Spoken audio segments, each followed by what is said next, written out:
하지 않다가 이제 다시 시작을 하게 됐습니다. 마태복음을 이제 1장에서 19장까지 파악을 하다가 제가 중단한 것 같아요. 그래서 이제 오늘 20장을 하려고 합니다. 여러분들이 자료를 얼마큼 가지고 계신지 모르고 또 유튜브에 있는 것들을 몇 번이나 들으시는지 저는 모르는데 마태복음 속에서 여러분들이 구약 전체를 들을 수 있어야 되고 어, 실제 구약 전체가 들어있거든요. 마태복음 안에 1장 안에 그게 다 들어있습니다. 그래서 마태복음 1장은 구약의 인물들과 사건들이 축소되었다 할 수 있죠. 14대, 14대, 14대 이렇게 세 번을 나눠 기록함으로써 우리에게 성경을 어떻게 읽어야 하는지를 마태는 조명해 주고 있는 거죠. 결국 마태복음 1장 16절에 있는 대로 그리스도라 칭하는 예수, 그리고 예수라 칭하는 그리스도가 아니고 그리스도라 칭하는 예수거든요. 족보의 끝이 그렇게 돼 있어요. 예수께서 나셨다라고 하는. 그래서 나심이 이러하니라 1절에 기록이 되어 있고 1장에 16절에 그리스도라 칭하는 예수가 나셨다라고 함으로써 성경 전체가 전달하고자 하는 메시지를 그렇게 압축했다는 걸 알 수 있죠. 성경의 주어가 뭐냐라고 할 때 그리스도라 칭하는 예수다 그렇게 말할 수 있는 거죠. 그러면 그리스도라 칭하는 예수 이거는 예수를 통해서 뭘 배워야 한다는 거예요? 그리스도를 배워야 한다는 거죠. 마태복음의 기록 방식은 예수를 통해서 그리스도가 어떻게 우리에게 전달되는지. 근데 우리는 예수에 대한 신지식을 많이 가졌지 그리스도에 대한 신지식이 없다는 거예요. 여태껏 우리가 가져온 습관이 교회도 그렇고 신학도 그렇고 그리스도에 대한 관심을 안 가졌어요. 그러다 보니까 성경 읽기가 안 되는 거죠. 기껏 우리가 성경 읽기 한 거는 성경을 번역한 사람들이 주어진 방식대로 읽게끔 만들어졌다는 거죠. 그래서 기계화되어져 있고 틀에 짜져 있는 거죠. 전혀 예수 그리스도를 읽을 수 없도록 성경을 번역해 버렸기 때문에 기껏 배워야 우리는 도덕 윤리를 배웠고 어떻게 하면 잘 살고 어떻게 하면 내 병이 고쳐지는지 이런 데 관심을 가졌고 그렇게 훈련되어 왔어요. 그걸 하루아침에 바꾸긴 어려워요. 그러나 저와 꾸준히 해오신 분들은 그나마 예수 그리스도 맞아 성경은 그리스도라 칭하는 예수를 배워야 되고 그분을 아는 것이 결국 신지식이야. 그러니까 하나님을 안다?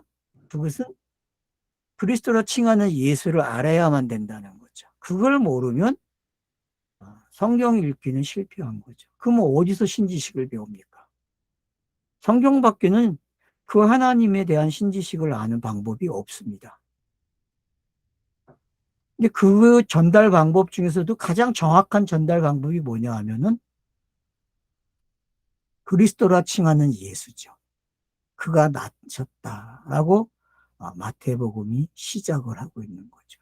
그 중에서도 아브라함과 다윗을 언급해 주음으로써 아브라함이라는 사람과 다윗이라는 사람이 맡은 역할이 뭔지를 알게 되고 그들을 잘 알게 되면은 나머지 인물들도 잘 알게 된다는 거죠. 그래서 그런 인물들을 우리가 성경 읽은 기록들이 성경을 마태복음을 읽을 때 막 튀어나와 줘야 되거든요. 기억들이. 그러니까 최소한 아브라함에 관한 이야기, 창세기 12장에서 24장까지의 이야기가 확 들어와야 되죠. 아브라함 단어는 하나가 나왔을 때 다윗 그러면은 어디서부터 시작이 됩니까? 다윗의 이야기가 사무엘 상부터 시작이 되는 거예요. 사무엘상 15장부터 다윗의 이야기가 시작이 되고 있어요. 사울과 관계 속에서. 그래서 결국 사무엘 하까지 다윗의 이야기가 나오고 있죠. 그러면 이 두 사람의 이야기가 과연 성경에 얼마나 중심이 되고 있는지 분량을 봐도 적은 분량이 아니죠. 아브라함에 대한 분량이나 다윗에 관한 분량은 적은 분량이 아닙니다. 기록된 면에서. 근데 그 사람을 통해서 증거되고 있는 내용, 오늘 우리는 역사적으로 보려고 했고 하나의 역사적 인물이고 그러하여금 그 신에 대한 믿음, 신뢰, 그 정도에서 멈췄어요. 하나님에 대한 배움을. 근데 그들도 우리에게 조명해 주는 것은 마태복음을 와서 보니까 결국 그리스도라 칭하는 예수를 배워야 되는구나. 성경은 그들의 이야기 속에 그리스도라 칭하는 예수가 들어있다는 것을 강조하고 있다는 거죠. 이게 읽어져야 되고 이게 내 것이 돼서 내가 성경을 읽을 때에 공관복음서를 읽을 때에 이거를 계속 이런 고집을 부리고 읽어주고 본인들이 해나가줘야 되거든요. 저의 역할은 저에 대해서 질문을 해봤어요. 제가 6개월 동안 저에게 네 역할이 뭐냐 도대체. 제 역할은요, 나를 나답게 해주는 것밖에 없더라고요. 제가 여러분에게 해줄 역할이 없더라고요. 왜냐하면은 제가 감히 어떻게 여러분들에게 이렇게 해보십시오라는 말을 할 뿐이지, 뭐 여러분과 내가 함께 사는 것도 아니고 어떻게 해줄 수가 없어요. 왜냐하면 제가 해왔던 것들과 비슷한 습관을 가져야만 가능성이 보이거든요. 근데 그러지 않고 여러분이 해왔던 방식대로 성경을 읽고 하다 보면은 안 돼요. 왜냐하면은 예수가 그리스도가 되는 내용, 어? 예수 안에 그리스도가 담겨져 있는 게 뭐지? 인자가 도대체 뭐야? 인자가 이런 거야? 그 인자에 대한 그 포괄적인 의미, 그걸 우리는 이제 다중인격, 다중사역 그랬거든요. 그런 것들에 대한 인지가 필요한데 아직까지 충격을 덜 받았다니까요. 자꾸 그 조용한 그 못에다가 물이 많이 있잖아요. 거기다 돌을 던져갖고 운파를 만들어내가지고 막 흔들리게 해야 되는데 그 일들이 안 일어나고 있다는 거죠. 그러니까 저 자신도 마찬가지고 저도 6개월 동안 저 자신에게 계속 그걸 만든 거거든요. 더 계속 만들고 혼자 어떤 본문이든 어떤 내용이든 그 문자가 가르쳐주는 내용을 넘어서 이게 예수가 그리스도가 되는 이야기인데 이걸 어떻게 내가 읽어낼 수 있고 이걸 통해서 내가 어떤 신지식을 가질 수 있지, 이런 방법을 저는 계속 생각해 왔단 말이에요. 저에게는 6개월이라는 시간은 상당히 도움이 되는 시간이었죠. 왜? 제가 해왔던 말을 되씹으면서 그리고 그 결론을 가지고 저에게 계속 질문을 던지고 네가 성경을 문자를 이렇게 읽을 수 있니? 이런 질문을 내가 계속 나에게 던졌거든요. 그러니까 이 강의를 듣는 여러분들도 실망하지 마세요. 시간이 해결해 줍니다. 그리고 제가 그랬죠. 성경은 많이 읽은 사람이 이기지 성경을 안 읽는 사람이 못 이겨요, 여러분. 그러니까 누가 성경을 제일로 잘 보느냐? 성경을 많이 읽은 사람이에요. 그리고 그 읽는 방법에 문해적인 방법도 가져가고 문단도 나누어 보고 또 개론책도 읽어보고 그것들이 쌓여져야 돼요. 그 교회가 해왔던 그 밑바탕을 제가 아주 소중하게 생각합니다. 왜냐? 그 밑바탕이 없이 지금 하고 있는 이 강의가 될 수가 없어요, 여러분. 교회가 물려준 그 유산을 각자가 가지셔야 되는데 교회를 다니는 분들이 그 유산이 없어요. 자기가 뭘 가져야 되는지 몰랐다니까요. 교회에서 그걸 가르친 일도 없었죠. 그러니까 교회를 다니는 분들이 참 불쌍해요. 제가 봤을 때. 왜냐? 교회에서 꼭 가르쳐줘야 할 것도 안 가르쳐주고 있다는 거죠. 그럼 성경이 읽어지네? 이거라도 하신 분들은 괜찮은 거예요. 왜냐? 교회가 이 프로그램은 있거든요. 큰 교회 가면 전부 다. 그러면 그거라도 열심히 하게 되면은 성경이 이런 이야기로 구성이 되어 있고 역사적으로 이런 거고 그래서 역사적으로 참 정리를 잘해줘요. 이 성경이 읽어지네 같은 것들이.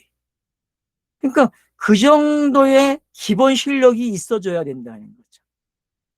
그 실력이 있어야만 이제 제가 말하는 예수가 그리스도가 되는 이야기를 조금은 들을 수 있는 밑변이 준비가 되는 거죠. 성경이 읽어지네도 제가 봤을 땐 너무 약해요.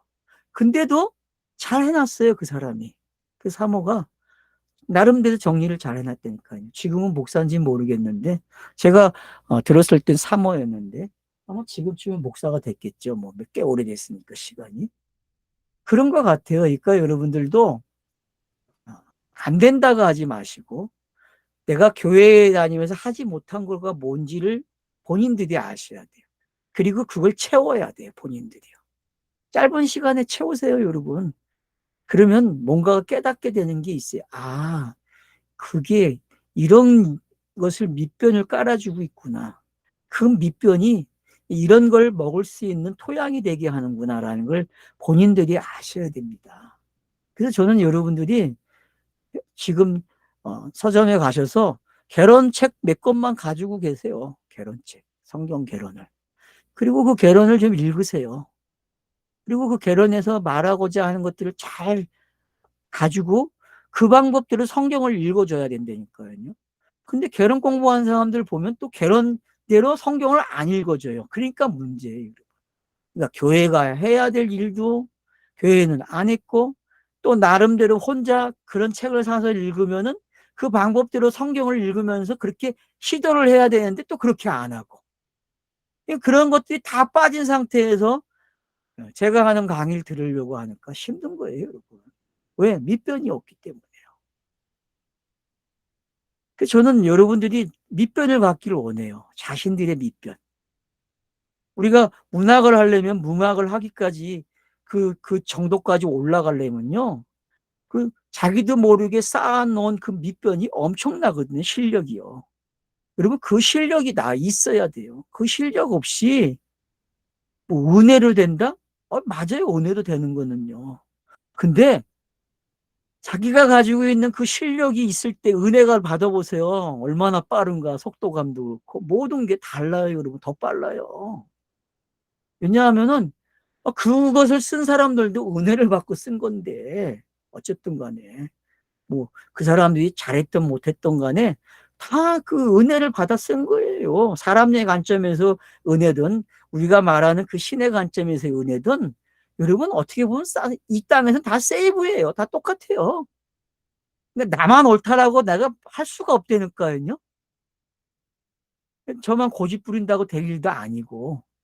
그래서 아브라함과 다윗을 여러분들이 공부를 잘 하시면 돼요. 아브라함과 다윗의 특징이 뭡니까? 아브라함에게는요, 왕권, 선지자권, 제사장권이 다 있어요. 아브라함에게는요. 근데 다윗 왕에게는 뭐만 있어요? 왕권만 있다고. 왕권이 있어요. 근데 이걸 도와주는 서포트 역할을 하는 사람들이 있어요. 제사장과 선지자들이 있었잖아요. 다윗에게는. 그래서 항상 그들과 함께 일을 해요. 그들과 함께. 근데 그 사람들이 한 그 일이 예수에게 다 들어와요. 예수는 그래서 성경이 말하는 그 3대 직분을 가지고 있는 사람이에요. 그래서 그것이 어떤 사역에서 어떻게 등장을 하고 있는지 여러분이 이렇게 체크를 하시면 좋아요. 몇 장은 어느 부분이 강하구나.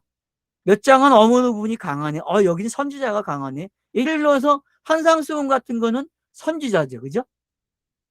한상수훈 여러분 선지자예요. 한상수훈은. 그런가 하면은 2장 같은 경우는 뭐와 관계되어 있어요? 왕과 관계되어 있죠. 그죠? 이야기가. 예를 들면 그렇다는 거예요, 여러분. 그러니까 여러분들 나름대로 이 부분은 이게 강조되고 이 부분은 이게 강조가 되네. 근데 대체로 보니까 선지자가 강조되고 있어요. 선지자가. 그래서 선지자들이 해왔던 말들을 인용을 해주면서 그게 어떻게 응하는지를 관심을 갖게 하는 게 마태복음이죠. 그래서 응했다. 선지자가 이렇게 말한 것이 지금 이렇게 됐지. 마태는 계속 확인시켜주고 있다니까요. 그러면 구약을 모르면은 마태복음이 안 읽어진다는 게 이제 어떤 건지 알게 되는 거죠. 그래서 구약이 쉽다, 신약이 쉽다. 어떤 게 쉬워요? 여러분, 구약이 쉬운 거예요. 구약은 읽으면 돼요. 근데 신약은요, 구약의 배경 없이 읽으면요, 못 읽어내요. 그냥 스토리상 자기가 그냥 껴맞춰는 읽을 수 있어요. 근데 그 메시지가 주는 내용을 모른다니까요. 그냥 가볍게 이해만 되는 거예요. 번역을 이해하게끔 해놨기 때문에 그런 거예요. 속지 마세요, 여러분. 그건 이해가 아니에요, 여러분. 그래서 그런 부분들을 자기 관리를 하셔야 된다는 거예요. 자기 관리를. 그러니까 제가 마태복음을 그래서 큰 몇 개의 굴곡이 있다고 그러잖아요. 큰 5개의 굴곡. 그렇죠? 5번의 긴 설교들.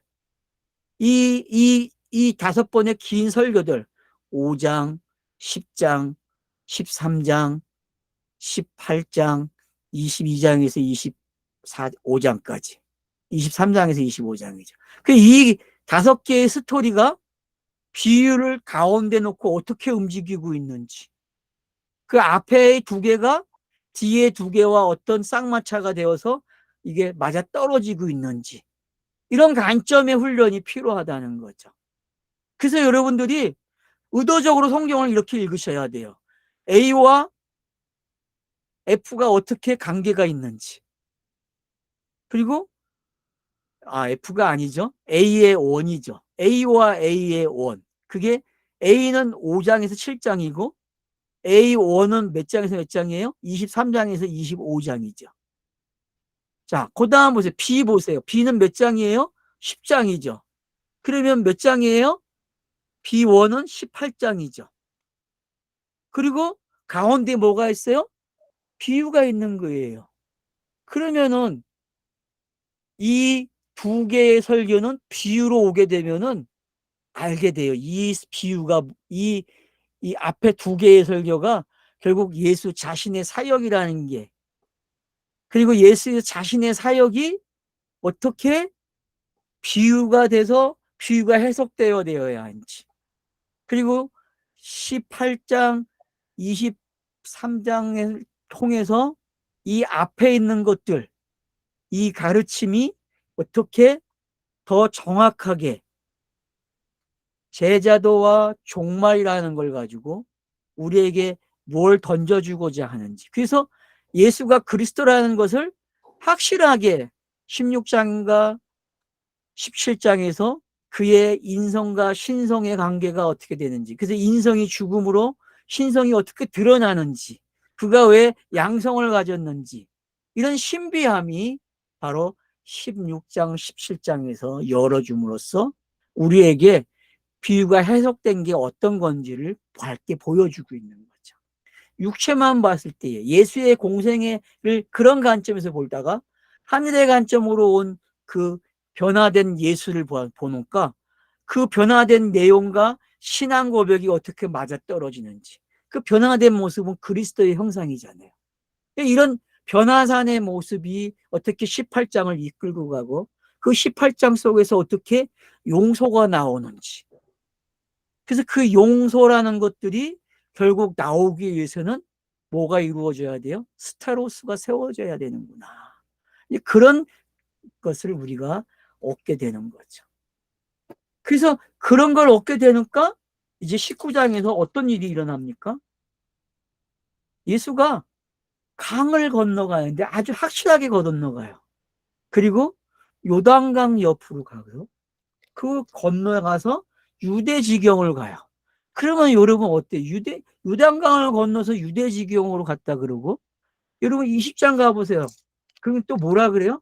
거기서는 예수가 점점 어디로 향하고 있어요? 여러분 19장 마지막 가서 보세요. 그러면은 그런 단어들이 우리에게 이끌어주는 게 어디로 어떻게 이끌고 가는지를 알게 되죠.